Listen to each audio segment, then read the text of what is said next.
So mga tol, no, bali dito ako ngayon kinuha ko yung yung ORCR no, na original. ORCR na original ng aking motor dahil bayad na ako sa full payment na yung motor ko ng 3 taon no.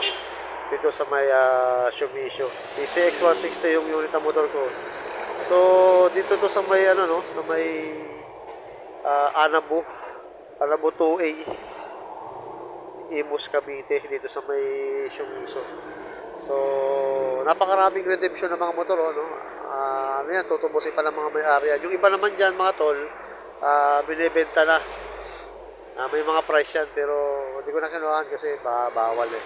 Busy rin sila, sir. So, yan, no? So, karamihan dyan, PCX, mga click, no? Yan, may mga big bikes pa nga eh. 400cc. So, may mga Mio dyan, may binibenta mga Mio, Soul Eye, yan. Binibenta rin na NMAX sa PCX. So, yung may mga nakalagay na cash, saka may mga down payment at monthly. Yun ang binibenta nila. Kung gusto nyo, punta na kayo dito sa may Shumisho, no, sa Anabo 1C, Imus, Cavite. Dito sa may Casa Belisima, no. Bali, tapat ng Southern Philippines Institute. So, ayan, no, yung school nila. Yan. So, along the highway lang naman to mga tol. So, yun nga, no, bali, kumuha ako ng ORCR original dito. Ayan, nakuha ko na yung original na ORCR. Ayan, yung original na ORCR ko, nakuha ko na. Ayan.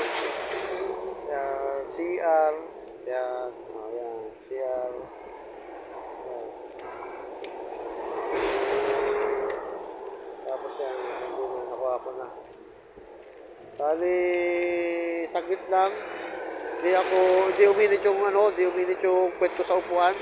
Aircon pa yung kanilang opisina. At mabait si ma'am. Ayun. At officially talagang atin na itong motor na to, no, na PCX 160. No? Atin na talaga. Para nagbutan sa serviso. Kasi bayad na ang ating obligasyon sa kanila. So, pwede tayong kumuha uli.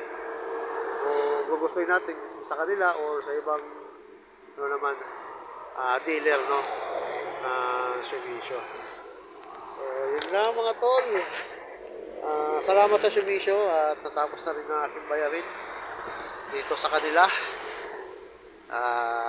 Nakakaraos na kahit paano makakaipon ng sarili. Sana makaipon ng maayos para kung may bibili ng motor uli mabili uli natin. Makuha natin. So yun lang mga tol, goodbye, God bless and keep safe.